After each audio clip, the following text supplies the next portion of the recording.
Ovarian cancer এটাকে না অনেকেই বলে যে সাইলেন্ট কিলার মানে এটা কেন বলা হয়? সাইলেন্ট কিলার কেন বলছে? যখন এই লক্ষণগুলো আসে তখন জেনারেলি মানুষের সচেতনতা অতটা হয় না যে এটা হুম, নরমাল রোগের হুম, জন্যে হচ্ছে। হুম। অন্যান্য যেটা নরমাল সেই জন্যে হচ্ছে হুম। ওষুধপত্র খেতে থাকে। আর আমাদের এইটা প্রকাশ বাঙালিদের তো একটা স্বভাব আছে পেট ফাঁপলেই মনে করে একদম, যে গ্যাসের সমস্যা। মানে একদম। অন্য কিছু সমস্যাও যে হতে পারে সেটা আ অতটা ভাবতে পারে না। হ্যাঁ, হ্যাঁ, যেকোনো বয়সেই কিন্তু ওভারিয়ান ক্যান্সারটা প্রেজেন্ট করতে পারে। আমি খুব কম বয়সের বলতে গেলে ৯ বছরের দেখেছি একটা আচ্ছা, জার্ম সেল টিউমার আচ্ছা। এবং তারপরে হচ্ছে ১৮ দেখেছি, ২০ দেখেছি। আমরা শুনেছি যে যারা অবিবাহিত তাদের নাকি এই ক্যান্সার হওয়ার ঝুঁকি অনেক বেশি। এটা কি সত্যি? একদম। এটা অনেকটাই সত্যি। আপনি তো একটা কেস হিস্ট্রি আমাদের বললেন কিভাবে হুম, চিকিৎসাটা হলো। হুম। কিন্তু সবার চিকিৎসা কি ওই একই রকমভাবে হয় নাকি একেকটা পেশেন্টের জন্য চিকিৎসা আলাদা, আলাদা হতে পারে? ওভারিয়ান ক্যান্সার সার্জারিতে হচ্ছে একটা open surgery, laparoscopic surgery, robotic surgery, mostly open surgery করা হয়। অ্যাপ্রক্স 43 ডিগ্রি সেলসিয়াস এই হিটেড কন্ডিশনে একটা কেমোথেরাপি হচ্ছে পেটের মধ্যে সার্কুলেট করা হয় ১.৫ ঘন্টা ধরে। তাহলে এই যে ক্যান্সারটির কথা আমরা আলোচনা করছি, এটি কাদের মধ্যে হওয়ার চান্সেসটা বেশি থাকে? আজ আমরা জানার চেষ্টা করব ওভারিয়ান ক্যান্সার কি? কোন, কোন লক্ষণগুলো দেখলে আপনারা সতর্ক হবেন এবং চিকিৎসকের কাছে যাবেন এবং এই রোগের চিকিৎসা কি? আর এই সমস্ত প্রশ্নের উত্তর খুঁজতে আজ আমরা চলে এসেছি পিয়ারলেস হসপিটাল কলকাতায় এবং আমাদের সঙ্গে আছেন এই হাসপাতালের বিশিষ্ট gynae oncologist doctor Amit Mondal. নমস্কার ডাক্তারবাবু। নমস্কার। Ovarian cancer. ১ম এই যেটা আমরা জানতে চাইবো যে এই ওভারিয়ান ক্যান্সার জিনিসটা কি? ওভারিয়ান ক্যান্সার আমরা জানি ক্যান্সার মানে হচ্ছে proliferation of a cell, ঠিক আছে? যখন আনকন্ট্রোলড ওয়েতে হয়। ওভারিয়ান ক্যান্সারে হচ্ছে ওভারির মধ্যে অনেক ধরনের সেলস থাকে যেগুলো হচ্ছে হরমোন সিক্রিট করে এবং কিছু, কিছু হরমোন সিক্রিট করে না, এপিথেলিয়াল সেলস। এই সেলসগুলো যখন আনকন্ট্রোলড proliferation হয় তখন এরা একটা টিউমার হিসেবে প্রেজেন্ট করে। তখনই আস্তে, আস্তে এরা হচ্ছে ওভারিয়ান ক্যান্সার এদেরকে বলা হয়ে থাকে। ওভারি মানে জিনিসটা যদি একটু আমাদের দর্শকদের বুঝিয়ে দেন। হ্যাঁ, ওভারি হচ্ছে একটা আমাদের রিপ্রোডাক্টিভ অর্গানের একটা পার্ট যেটা ইউটেরাসের জরায়ুর পাশে থাকে এবং যেটার সঙ্গে হচ্ছে ফ্যালোপিয়ান টিউব মানে হুম, যেটাকে আমরা টিউব বলি হুম, সেটা কানেক্টেড হুম, থাকে এবং এইটা জেনারেলি হচ্ছে মহিলাদের যে হরমোন লাগে, ঠিক আছে? হুম, দরকার হুম, পড়ে হুম, প্রোজেস্টেরন, ইস্ট্রোজেন এবং হুম। অন্যান্য হরমোন সেগুলো হচ্ছে সিক্রিট করে থাকে। এটা নরমাল ফাংশন এনার। আচ্ছা। তো ও এই ক্যান্সারটার কথা আমরা আলোচনা করছি, এটাকে না অনেকেই বলে যে সাইলেন্ট কিলার মানে এটা কেন বলা হয়? এটার কি কোনো লক্ষণ সেভাবে প্রকাশ পায় না? এবার সত্যি ঠিকই বলেছেন, এটা সাইলেন্ট কিলার কেন বলা হয়? ১ম এ সাইলেন্ট কিলার বলা হয় কারণ হচ্ছে যখন লক্ষণটা দেখা দেয়, সেই লক্ষণ কিন্তু নরমাল অন্যান্য রোগের সঙ্গে এটা একই ধরনের লক্ষণ থাকে। যেমন নরমাল কারোর গ্যাস হয়েছে, হুম, অম্বল হয়েছে সেরকম হুম, টাইপের হুম, বা বারবার ইউরিন পাচ্ছে হুম, সেরকম টাইপের। হুম, কিন্তু সাইলেন্ট কিলার কেন বলছে? যখন এই লক্ষণগুলো আসে তখন জেনারেলি মানুষের সচেতনতা অতটা হয় না যে এটা হুম, নরমাল রোগের হুম, জন্যে হচ্ছে। হুম, অন্যান্য যেটা নরমাল সেই জন্যে হচ্ছে হুম। ওষুধপত্র খেতে থাকে। আর আমাদের এইটা প্রকাশ বাঙালিদের তো একটা স্বভাব আছে পেট ফাঁপলেই মনে করে একদম, যে গ্যাসের সমস্যা। মানে একদম। অন্য কিছু সমস্যাও যে হতে পারে সেটা আ অতটা ভাবতে পারে না। হ্যাঁ। হ্যাঁ। তো ওষুধপত্র কিছু খেয়ে গেলেন, কিছুদিন ঠিক থাকলেন, হুম, আবার হতে থাকলো। এইভাবে যখন সময় পেরিয়ে যায় তখন এটা হচ্ছে একদম এন্ড স্টেজে যখন হচ্ছে পেটে জল জমে গেল অথবা টিউমারটা খুব বড় হয়ে গেল হুম, অথবা অন্যান্য ফুসফুসে হুম, ছড়িয়ে গেল, সেইখানে জল জমলো। তখন হচ্ছে সিম্পটম হতে শুরু করে। জল জমার জন্যে হুম। পেটে ব্যথা, পেট ফুলে যাওয়া। তখন হচ্ছে এদেরকে ডায়াগনোসিস করা হয় এবং এটা অনেকটা অ্যাডভান্স স্টেজে। তাই এদেরকে সাইলেন্ট কিলার বলা হয়। তার মানে আর্লি স্টেজ যখন হচ্ছে তখন কিন্তু কোনো সিম্পটম নাও হতে পারে অথবা নরমাল রোগের সঙ্গে এই সিম্পটমস গুলো একই দেখা দিতে পারে। তাই জেনারেলি এটা ইগনোরড করা হয়। আচ্ছা। মানে এটা প্রাথমিক স্তরে ধরাটা চাপ যেহেতু কোনো লক্ষণ সেভাবে একদম, প্রকাশ পায় না। একদম। আচ্ছা। তাহলে এই যে ক্যান্সারটির কথা আমরা আলোচনা করছি, এটি কাদের মধ্যে হওয়ার চান্সেসটা বেশি থাকে? মানে এবার কোন মহিলাদের মধ্যে হওয়ার চান্সেস একদম। বেশি থাকে? এইটা যদি আমি বলি যে বয়সের দিক থেকে দেখতে গেলে এটা কিন্তু যেকোনো বয়সেই হতে পারে। বেশ। খুব ছোট বাচ্চাদের বলতে গেলে যে যাদের ইভেন মেনার্কি মানে হুম, মাসিক শুরু হয়নি তাদেরও কিন্তু হতে পারে। তাদের ক্ষেত্রে জার্ম সেল টিউমার। ইয়াং এজে ২০-৩০ বছরও জার্ম সেল টিউমার বলে একটা ভ্যারাইটি আছে যেটা খুব কম বয়সে হতে পারে। আচ্ছা, তার উপর বয়সে যদি বলি ৪০-৪৫ এদের কিন্তু বর্ডার লাইন ওভারিয়ান টিউমার টাইপের একটা হতে পারে। বেশ। যেটা ঠিক ম্যালিগন্যান্টও না কিন্তু বিনাইংও না। আচ্ছা, তার ঊর্ধ্বে যদি বলি ৫০ অ্যান্ড অ্যাভাব যেটা, সেখানে হচ্ছে জেনারেলি এপিথেলিয়াল সেল টিউমার যেটা খুব মারাত্মকভাবে প্রেজেন্ট করে জেনারেলি এই বয়সের মহিলাদের এবং সেটা খুব খারাপ ধরনের একটা রোগ, আচ্ছা, ওভারিয়ান ক্যান্সার। আচ্ছা, আচ্ছা। তো সেই জন্যে যদি বলা হয় যে কোন বয়স, তার মানে যেকোনো বয়সেই কিন্তু ওভারিয়ান ক্যান্সারটা প্রেজেন্ট করতে পারে। আপনি সবথেকে কম বয়সের মানে কোন পেশেন্ট দেখেছেন যে আমি খুব কম বয়সের বলতে গেলে ৯ বছরের দেখেছি একটা আচ্ছা, জার্ম সেল টিউমার আচ্ছা। এবং তারপরে হচ্ছে ১৮ দেখেছি, ২০ দেখেছি। ঠিক আছে? সবকটাই হচ্ছে জার্ম সেল টিউমার এবং ভালো।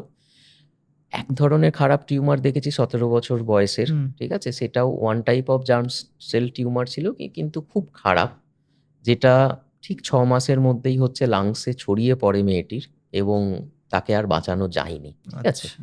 তো সেই জন্যে হচ্ছে এমন নয় যে খুব কম বয়স বলে যে তাদের ক্যান্সার হতে পারে না সেটা নয়। অবশ্যই হতে পারে। মানে এদের যখন এই ধরনের ক্যান্সার ধরা পড়ে মানে কি ধরনের সিম্পটমস দেখা গিয়েছিল? হ্যাঁ, যেটা আমি বললাম হুম, যে ওভারিয়ান ক্যান্সার সাইলেন্ট কিলার হুম, যেটা হুম। জানা যায়। তার মানে কি সিম্পটমস ১ম এ দেখা যায়নি। যখন আচ্ছা। ওভারিটা বড় হয়েছে, টিউমারটা বড় হয়েছে, পেট ফাঁপতে শুরু করেছে, ফুলতে শুরু করেছে এবং হুম, ব্যথা হতে শুরু করেছে।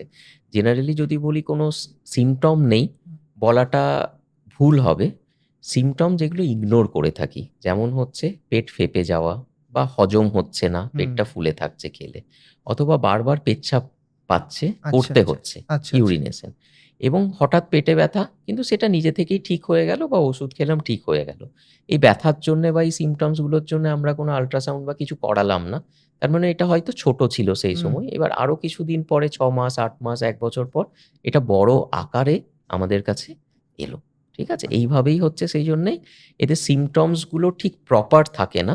কয়েকটা সিম্পটমসই যদি এরকম হয় তাহলে অবশ্যই একটু সতর্ক থাকা উচিত। আচ্ছা। মোটামুটি যেটা বুঝলাম যে ৬০ থেকে ৭০ যেকোনো বয়সেই একদম। এই ক্যান্সারটা হতে পারে। এটা তো গেল বয়সের কথা। আমরা শুনেছি যে যারা অবিবাহিত তাদের নাকি এই ক্যান্সার হওয়ার ঝুঁকি অনেক বেশি। এটা কি সত্যি? একদম। এটা অনেকটাই সত্যি। কারণ হচ্ছে যারা অবিবাহিত তার মানে হচ্ছে যদি বিবাহর পর যদি আ প্রেগন্যান্সি আসে হুম, অথবা যারা ম্যারিড কিন্তু প্রেগন্যান্ট নন হুম। তাদেরও কিন্তু এই ঝুঁকিটা বেশি থাকে আচ্ছা, ইনফার্টাইল উইমেনদের। আচ্ছা। এমন নয় যারা আনম্যারিড অনলি। এর কারণ হচ্ছে ওভিউলেশন।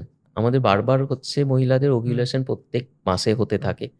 ওভিউলেশন এর জন্যে হচ্ছে ওভারির ক্ষয় হয় হুম, কিছু। হুম, সেটা একটা থিওরি। সেই ক্ষয় থেকেই হচ্ছে ওভারিয়ান ক্যান্সার ডেভেলপ হতে পারে। হুম, এবার যারা ম্যারিড এবং যাদের হচ্ছে বাচ্চা হুম, রয়েছে, প্রেগন্যান্সি হুম, এসেছিল, তার মানে কি ৯ মাস এট লিস্ট ওনাদের ওভিউলেশন বন্ধ হুম, এবং তারপরেও হয়তো হুম। ১ বছর।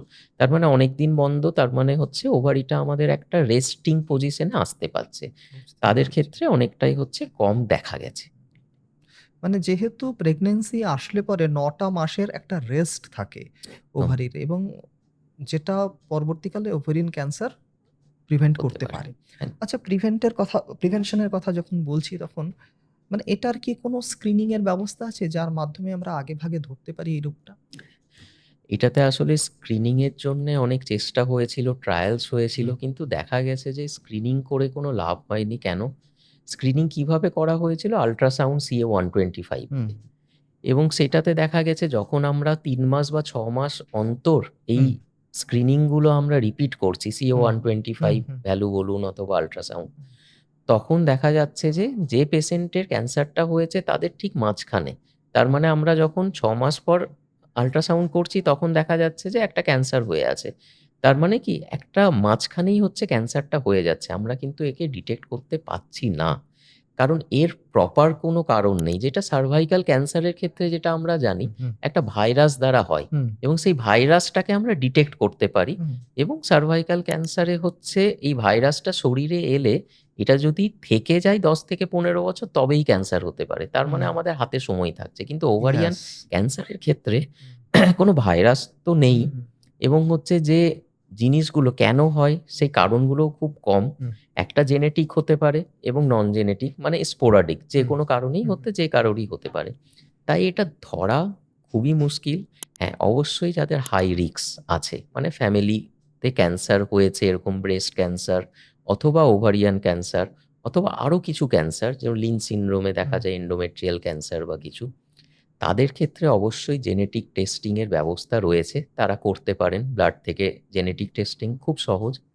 যদি সেই জেনেটিক টেস্টিং তাদের পজিটিভ থাকে, তাহলে আমরা বলি যে প্রোফাইল্যাকটিক্যালি হুম, মানে হওয়ার আগেই আমরা তাদের কিছু চিকিৎসা হুম, করে দিতে পারি। হুম, যেমন ওভারিগুলো ঠিক একটা সময় ৪০ বছর অথবা ৪৫ বছরের মধ্যে আমরা তাদের ওভারি এবং টিউবটা বাদ দিয়ে দিতে পারি এবং ব্রেস্টের ক্ষেত্রেও এদের ব্রেস্ট ক্যান্সার হওয়ারও সম্ভাবনা থাকে। তার মানে আমরা ব্রেস্টটাকেও বাদ দিতে পারি অথবা ব্রেস্টের স্ক্রিনিং করে ম্যামোগ্রাফি, এমআরআই করে আমরা দেখতে পারি। তো কয়েকটা পপুলেশনে যারা হাই রিস্ক জেনেটিক্যালি ইনভলভড তাদেরই অনলি আমরা স্ক্রিনিং করতে পারবো। কিন্তু জেনারেল পপুলেশনের কোনো স্ক্রিনিং টেস্ট অথবা স্ক্রিনিং কিন্তু হয় না। আচ্ছা। আচ্ছা, এই ধরনের ক্যান্সার হওয়ার পেছনে মানে লাইফস্টাইল কি কোনোভাবে দায়ী? যদি লাইফস্টাইল বলি অবশ্যই খাদ্যাভ্যাস যেটা আমাদের, ঠিক আছে? হুম, যে ধরনের আমরা খাবার খাচ্ছি বেশি fatty hmm, food or junk food hmm, hmm, এগুলো অবশ্যই একটা হুম, অ্যান্টিঅক্সিডেন্ট কম হয়ে যায় বলে শরীরে অবশ্যই এগুলো আমাদের একটা এফেক্ট পড়ে। হুম। দ্বিতীয়ত স্মোকিং। স্মোকিং যারা করেন মহিলারা তাদের মধ্যে এক ধরনের মিউসিনাস টিউমার বলে। সেই টিউমারটার প্রবণতা কিন্তু বেশি দেখা যায়। এবং এবং ফিজিক্যাল এক্সারসাইজ যদি ওবেসিটি বা কিছু থাকে সেন্ট্রাল ওবেসিটি হুম, এগুলো খাদ্যাভ্যাসের হুম, জন্যে অথবা এক্সারসাইজের জন্যে। হুম। এগুলো থাকলেও কিন্তু এর একটা রিস্ক ফ্যাক্টর হতে পারে ইনডিরেক্টলি, নট ডিরেক্টলি। আচ্ছা। এবার চলে আসি যে ধরুন এই ক্যান্সারটি যদি কারো হয় আপনারা সেটিকে কিভাবে কনফার্ম করেন? মানে ডায়াগনোস কিভাবে করেন আপনারা? একদম। এবার জেনারেলি পেশেন্টরা কিভাবে আসে? জেনারেলি আসে যে এরকম একটা টিউমার হয়েছে, তখন আমাদের কাছে প্রেজেন্ট করে। অথবা খুব ব্যথা হয়েছে হঠাৎ করে, তখন কিছু পেশেন্ট চলে আসেন। অথবা ইউরিনের ফ্রিকোয়েন্সি কিন্তু ইউরিনের ইনফেকশন নেই। এবার যখনই ১ম এ আসে অবশ্যই ডাক্তারবাবুরা যারা দেখেন বা আমরা যারা দেখি তারা ১ম এ এক্সামিন করি, ক্লিনিক্যাল এক্সামিনেশন। যে পেশেন্টটার কোথাও কোনো নোড বা কিছু আছে কিনা গলায় অথবা তারপরে পেটে দেখা হয় পেটটা কতটা ফুলে আছে, কোনো টিউমার হাতে পাচ্ছি কিনা। ক্লিনিক্যাল এক্সামিনেশন এর পর একটা আল্ট্রাসাউন্ড অবশ্যই করাতে হবে। সেই আচ্ছা। আল্ট্রাসাউন্ডে একটা বেসিক আইডিয়া পাওয়া যায়, হ্যাঁ, একটা টিউমার রয়েছে কিন্তু সেই টিউমারটা ম্যালিগন্যান্ট হতে পারে। যদি সেই আল্ট্রাসাউন্ডে বোঝা যায় যে এটা ম্যালিগন্যান্ট হতে পারে, অবশ্যই আমাদের সিটি স্ক্যান করতে হয়। সিটি স্ক্যান বুকেরও করতে হয় এবং পেটের পুরো পেটটার করতে হয়। কেন? কারণ কোথায় ছড়িয়েছে। বাইরে থেকে দেখা যাচ্ছে যে কোথাও ছড়ায়নি। কিন্তু সিটি স্ক্যানে বোঝা যেতে পারে যে ছোট, হুম, ছোট কোথায় ছড়িয়েছে, হুম, লাংসে ছড়িয়েছে, লিভারে ছড়িয়েছে না স্প্লিনে কোথায় ছড়িয়েছে সেটা দেখার জন্যে। আর কিছু টিউমার মার্কার্স আছে। CA-125 বলুন, CA-19.9, CA আরো কিছু আছে জার্ম সেল টিউমারে সেইগুলো করাতে হয়। এবং কেন করাতে হয়? যে কোনটা বেশি আছে তাহলে সেই ধরনের টিউমার হবে এবং টিউমারটার প্রপার ট্রিটমেন্ট হয়ে যাওয়ার পর ফলো আপে ওই টিউমার মার্কারটা যদি আবার পরবর্তীকালে বাড়তে থাকে তার মানে জিনিসটা আবার ফিরে আসছে। এইজন্য এইগুলো করানো। আচ্ছা। এই এই মানে এই ধরনের রোগ নির্ধারণের ক্ষেত্রে বায়োপসির কি রোল আছে?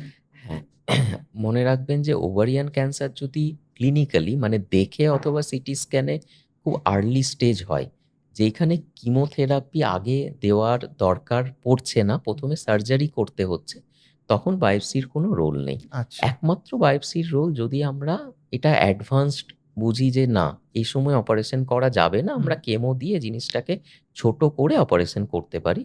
সেই সময় বায়োপসি করে কি ধরনের টিস্যু সেই অনুযায়ী কেমোথেরাপি নির্ধারণ করা হয়। তাই বায়োপসি করতে হয় সেই সময়। এছাড়া কিন্তু কোনোদিনও ওভারিয়ান ক্যান্সারে অপারেশনের আগে বায়োপসি করা অথবা এফএনএসি যেটাকে ছুঁচ হুম, হুম, ফোটানো হয়, হুম, হুম। এটা একদমই উচিত নয়। কেন উচিত নয়? যদি কোনো আর্লি স্টেজ ডিজিজ থাকে স্টেজ 1 এ, সেটা যদি ছুঁচ ফুটিয়ে দিই তাহলে সেটা স্টেজ 1C হয়ে যাবে। আচ্ছা, মানে কিছু স্টেজিংটা আপগ্রেড আ হয়ে যায়। এবং কিছু ওভারিয়ান ক্যান্সারে স্টেজ 1 এ কিন্তু অপারেশনের পর কেমো নাও লাগতে পারে। কিন্তু যেই 1C হয়ে গেল তখন আমাদের কেমো লাগবেই।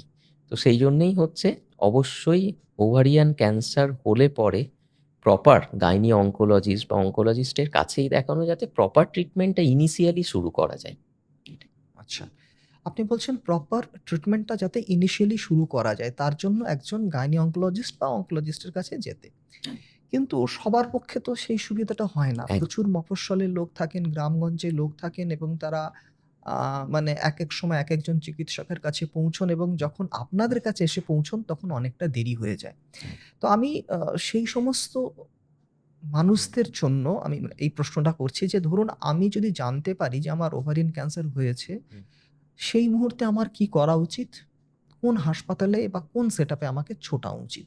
যদি কারোর ওভারিয়ান ক্যান্সার মনে হচ্ছে যে ধরা পড়েছে, হুম, তাহলে অবশ্যই হচ্ছে অঙ্কোলজি সেটআপ, হুম, যেখানে হচ্ছে ক্যান্সারের ট্রিটমেন্ট হয় প্রপারলি। আচ্ছা, যেমন হচ্ছে যেখানে রেডিওথেরাপি আছে, কেমোথেরাপি আছে এবং অঙ্কোলজিস্ট আছেন, মানে গাইনি অঙ্কোলজিস্ট আছেন। সেইখানে অবশ্যই যাওয়া উচিত, যাতে মানে একটা ১ম এ টিম আছে একটা যেখানে। টিম ওয়ার্ক, হুম, যেটা মানে হচ্ছে অঙ্কোলজি হুম, টিম হুম, পুরোটাই যেখানে আছে, এবং হচ্ছে এর সঙ্গে পেট সিটি দরকার পড়লে সিটি স্ক্যান, এবং অঙ্কোপ্যাথোলজিস্ট। হুম, অবশ্যই এখানে কিন্তু প্যাথোলজিস্টের রোল অনেক বড়। আচ্ছা। কারণ নরমাল প্যাথোলজিস্ট যারা রিপোর্ট করেন নরমাল হুম, ক্ষেত্রে, হুম, যেগুলো ক্যান্সার নয়, এবং যারা অঙ্কোপ্যাথোলজিস্ট মানে হচ্ছে অঙ্কোলজির রিপোর্ট হুম, করেন, হুম, তাদের মধ্যে ডিফারেন্স আছে অবশ্যই, হুম, এবং তাদের রিপোর্টিং অন্য ধরনের হয়, খুব হুম, ভালো হুম, হয়। হুম। এবং আরেকটা ক্ষেত্রে ভুলে যেটা গেলে চলবে চিকিৎসার না, ক্ষেত্রে সুবিধা। চিকিৎসার ক্ষেত্রে হুম, অবশ্যই হুম, লাগবে। হুম, কারণ ওই বায়োপসির উপর ভিত্তি করেই নেক্সট ট্রিটমেন্টটা হুম, আমাদের করতে হয়। হুম, এবং আরেকজন যাদেরকে আমরা জেনারেলি হচ্ছে পেশেন্টরাও জানেন না এবং সবাই জানেন হুম, না, তারা হচ্ছে অঙ্কো অ্যানেস্থেসিয়া। অঙ্কো আচ্ছা। অ্যানেস্থেসিয়ার পার্টটা অনেকখানি। কারণ একটা ওভারিয়ান ক্যান্সার যখন অপারেশন হয়, তার এট লিস্ট ৮ থেকে ১০ ঘন্টা ওটি লাগে, এবং কিছু, কিছু ক্ষেত্রে সেটা হচ্ছে ১৪ ঘন্টাও হতে পারে। এবং এই বড় অপারেশন হওয়ার পর পেশেন্ট খুব তাড়াতাড়ি সুস্থ হতে পারে তখনই, যখন ওনাকে অঙ্কো অ্যানেস্থেটিস্ট হচ্ছে অ্যানেস্থেসিয়া দেবেন। পেন ম্যানেজমেন্ট খুব সুন্দর হয় সেই জন্যে। তাই হচ্ছে যদি কারোর কখনো ওভারিয়ান ক্যান্সার ধরা পড়ে, হুম, তাহলে হচ্ছে অবশ্যই একটা অঙ্কোলজি সেটআপ, অঙ্কোলজি হসপিটালে যান। কিছু গভর্নমেন্ট হসপিটালও আছে, প্রাইভেট হসপিটালও আছে। অবশ্যই সেখানে যান, এবং ট্রিটমেন্টটা যেখানে দ্রুত শুরু হচ্ছে। এমন নয় যে হচ্ছে টেস্টের পর টেস্ট এবং ট্রিটমেন্টটা শুরু হচ্ছে না। হুম। সেইটা করলে আরো মুশকিল। যাতে যখনই ডিটেক্ট হবে তার উইদিন 2 উইকস এর মধ্যে যদি আমরা ট্রিটমেন্ট শুরু করতে পারি, that is better according to protocol. সেটা যে সেটআপই হোক, সরকারি যে হোক বা সেটা বেসরকারি হোক। বেসরকারি হোক মানে অবশ্যই। আপনাকে এমন একটা জায়গায় ছুটতে হবে যেখানে সবগুলো ফ্যাসিলিটি আছে। ফেসিলিটিস আছে। মানে আপনি হয়তো একজনের কাছে গেলেন সেখানে হয়তো তিনি একটু সিটি স্ক্যান করে নিলেন। আবার হ্যাঁ, আরেক জায়গায় গেলেন সেখানে বায়োপসি করলেন। মানে বিভিন্ন একদম, জায়গায় ঘুরে, একদম। ঘুরে বিভিন্ন করতে গেলে জায়গায় সময়টা নষ্ট হয়। সময়টা নষ্ট হবে। আচ্ছা, আ আমাদের দেশে ক্যান্সারের যে অ্যাওয়ারনেস টা তো অনেক কম। তো আমি আ আ এমন একজনের কথা শুনতে চাইছি যারা বা এমন একটা ফ্যামিলির কথা শুনতে চাইছি যারা ভীষণ অ্যাওয়ার্ড, যারা আপনার কাছে দ্রুত এসছিলেন এবং তার রোগটাও দ্রুত নির্ধারণ করা হয়েছে এবং তার চিকিৎসাটাও সাকসেসফুল হয়েছে। তো এরকম কি কোনো ঘটনা আপনার কাছে আছে যে একজন ফ্যামিলি ভীষণ অ্যাওয়ার যারা বুঝতে পেরেছিলেন যে কোথায় যাওয়া উচিত, কিভাবে কি করা উচিত? অবশ্যই। হুম, আ এরকম তো অনেক পেশেন্টই আছেন। হুম, আমার কাছে অনেক হুম, হিস্ট্রি বা হুম, অনেক হুম। গল্পই রয়েছে। আ যদি আমি বলি একজনের কথা, তাহলে তার এজ মোটামুটি হচ্ছে 43 র মতন। খুব ওকে। একটা কিন্তু এজ ছিল হুম, না। এবং তার হঠাৎ করে পেটে খুব ব্যথা হয়। হুম, আল্ট্রাসাউন্ড করানো হয়, সেটা বাইরে, হুম, এটা নরমাল। হুম, হুম। সেখানে দেখা যায় যে দুদিকের ওভারিতেই টিউমার রয়েছে। আচ্ছা। কিন্তু বয়সটা কম। হুম, তার মানে হচ্ছে এবং বাচ্চা যথারীতি একটা রয়েছে। হুম, তো 43 এজে ১ম এ আমার কাছে এসে পৌঁছান উনি। এসে পরে আমি ওনাকে ১ম কথা হচ্ছে সাহস দিই। হুম, কারণ সবাই ভেঙে পড়েন। হুম, হুম, যে আমার একটা ক্যান্সার হতে চলেছে। এবার আমার লাইফে কিছু নেই, এবং হুম, ছোট একটা হুম, বাচ্চা হুম, আছে, হুম, একটা মেয়ে হুম। আছে। তো উনাকে সাহস দেওয়ার পর আমরা আস্তে, আস্তে বলি এইভাবে কিভাবে আমরা ট্রিটমেন্টটা শুরু করব, এবং আপনাকে কিভাবে ট্রিটমেন্টটা নিয়ে যেতে হবে। ঠিক আছে? এবং ফলো আপ এ থাকতে হবে, সেইটাই আগে আমি বোঝাই ওনাকে। এবং উনি পুরোটা বোঝেন হুম, ব্যাপারটা, এবং উনার আস্তে, আস্তে ইনভেস্টিগেট করানো হয়, সিটি স্ক্যান করানো হয়, টিউমার মার্কার্স করানো হয়, ওনাকে অ্যানেসথেসিয়া ফিটনেস হুম, করানো হুম, হয়। তারপরে উনার সার্জারি হয়। যেহেতু উনার টিউমারটা ক্যান্সার হবে এটা তো বোঝা হুম, সিটি স্ক্যান বা আল্ট্রাসাউন্ড দ্বারা সম্ভব নয়। সেইজন্য একটা স্পেশাল ধরনের বায়োপসি হয়, যেটা আমরা অপারেশনের মধ্যেই করি কিছু আচ্ছা, ক্ষেত্রে, মানে যেটাকে অপারেশন বলা হয় চলাকালীন। চলাকালীন, যেটাকে আচ্ছা, বলা হয় ফ্রোজেন সেকশন। আচ্ছা। ফ্রোজেন বায়োপসি হচ্ছে আমরা ওনার ক্ষেত্রে করা হয় যে সঙ্গে সঙ্গে দুটো টিউমারকে হুম, ইনট্যাক্ট ভাবে, যেটা আমি বললাম যে কেউ ফুটিয়ে দেয়নি আগে বা ইয়ে হয়নি, পুরো ইনট্যাক্ট ভাবে বার করে ফ্রোজেন সেকশনে আমরা পাঠিয়ে দিই। সেখানে বলে যে না, এটা ক্যান্সার আছে, ঠিক আছে। সেই ক্যান্সারটা আমরা যা যা অপারেশন করার, ক্যান্সার হলে পরে আর কি কি করতে হয়, শুধু হিস্টেরেক্টমি মানে ইউটেরাস বাদ দিয়ে দিলাম, দুটো ওভারি বাদ দিয়ে দিলাম, এটা একটা ক্যান্সারের অপারেশন হলো, এটা একদমই না।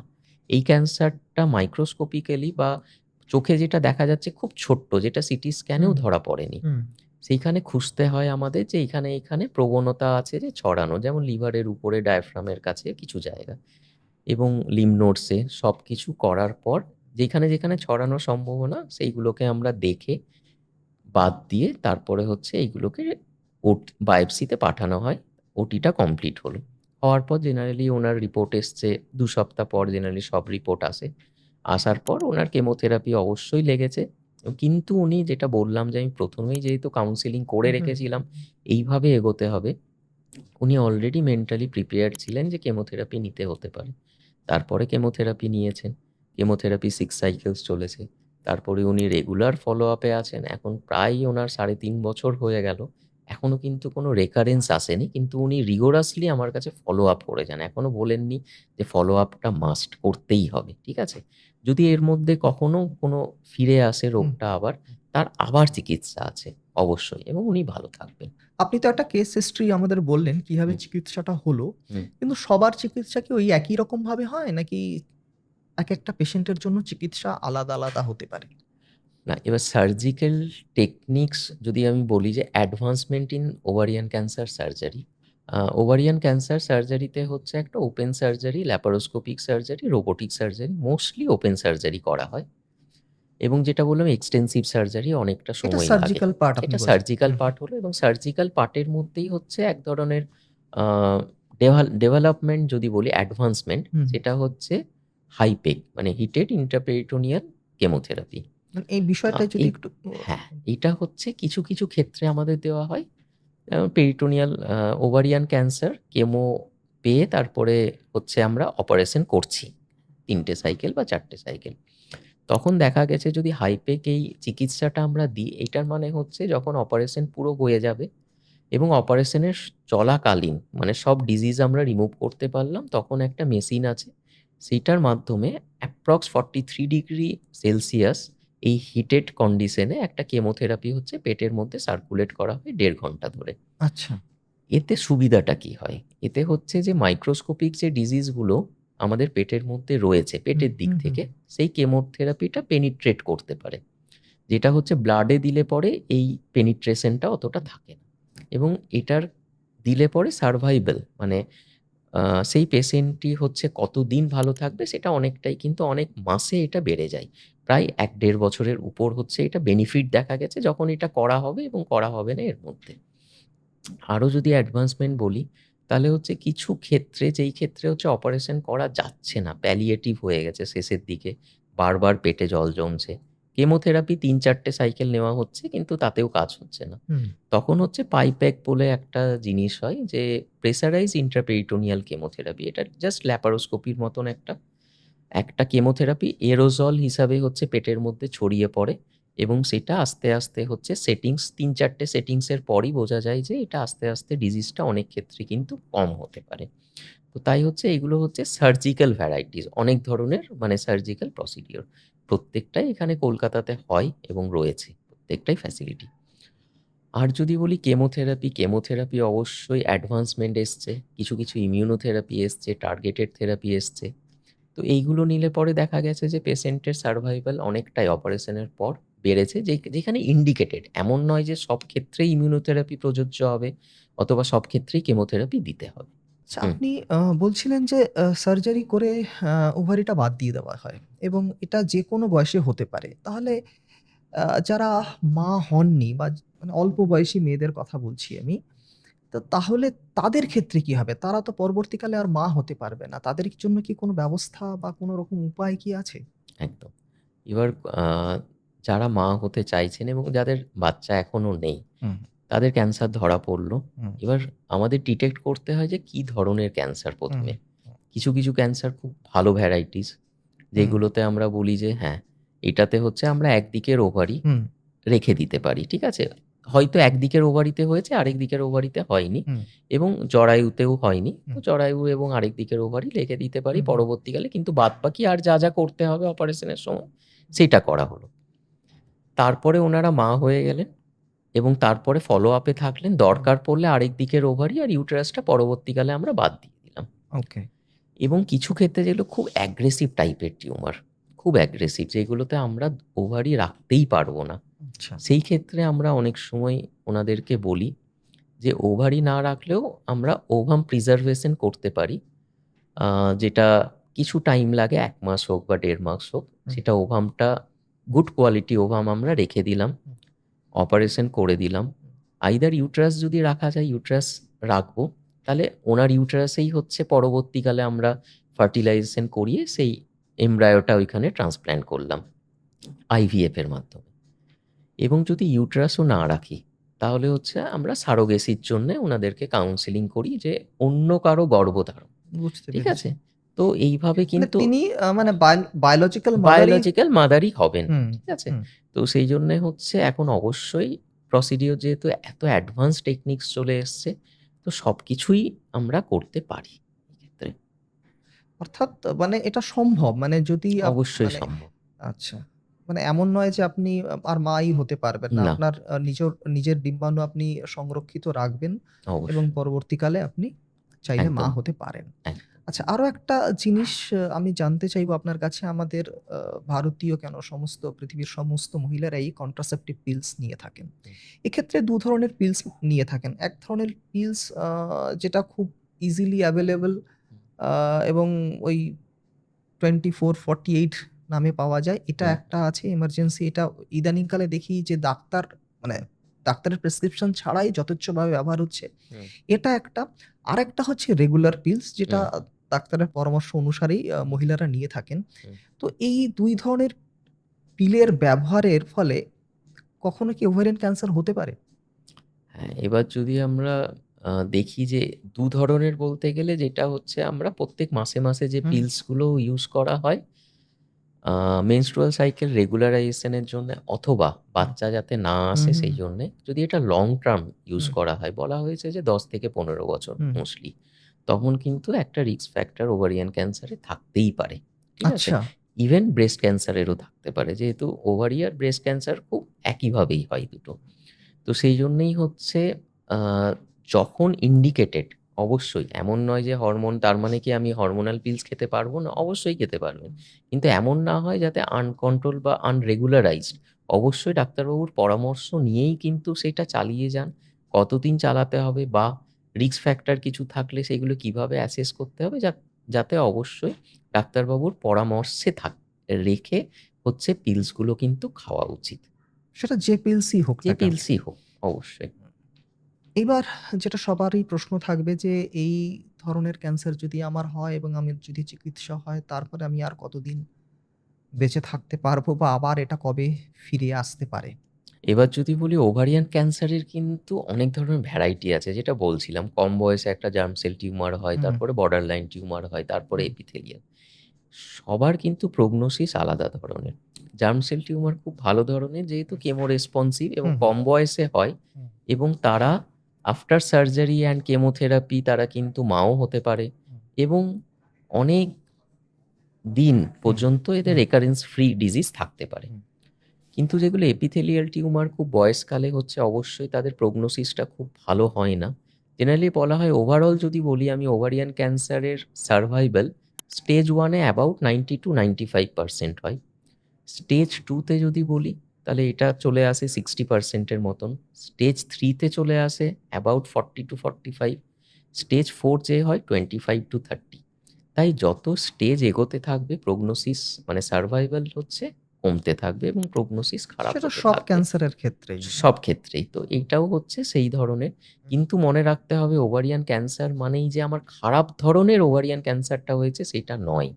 তাই অবশ্যই হচ্ছে প্রপার ট্রিটমেন্ট এবং প্রপার গাইনি অনকোলজিস্ট এর কাছে গেলে পরে ওনাদের মাধ্যমে আপনারা বুঝতে পারবেন না এই টিউমারটা হয়েছে ঠিক আছে, কিন্তু এই টিউমারটা ট্রিটমেন্ট হওয়ার পর কিন্তু আপনি অনেক দিন, অনেক বছর হচ্ছে আপনি ভালো থাকতে পারবেন রিকারেন্স ছাড়াই। তো সেই জন্য অবশ্যই আর্লি ডিটেকশন হলে পরে খুব ভালো, কিন্তু হয় না ম্যাক্সিমাম ক্ষেত্রে। কিন্তু অ্যাডভান্স অবস্থায় ডিটেক্ট হলেও কিন্তু ট্রিটমেন্ট করান, অবশ্যই ভালো থাকবেন। এবার যেটা আমি জানতে চাইবো যে এই ধরনের চিকিৎসা মানে ক্যান্সারের চিকিৎসা অনেকেই ভাবেন যে আহ, কলকাতায় বোধহয় খুব একটা ভালো হয় না। যদি আমি মানে অন্যত্র যদি আমি যাই তাহলে সেখানে হয়তো চিকিৎসা আরো ভালো হবে। মানে এরকম কি কোনো বিষয় আছে? ব্যাপারটা হচ্ছে যে প্রোটোকল, অঙ্কোলজির হচ্ছে একটা প্রোটোকল ফলো করা হয় অঙ্কোলজি হসপিটালসগুলোতে, এবং সেই প্রোটোকল কিন্তু সব ক্ষেত্রেই একই। যদি বলি সার্জারির ক্ষেত্রে সেটা একই, কি করতে হবে, কি সার্জারি, ওভারি হলে পরে কি করতে হবে, ইউট্রাসের ক্যান্সার হলে পরে কি কি অপারেশন করতে হবে, কি বাদ দিতে হবে, পুরোটাই হচ্ছে একদম হুম, নির্দিষ্টভাবে করা হয়।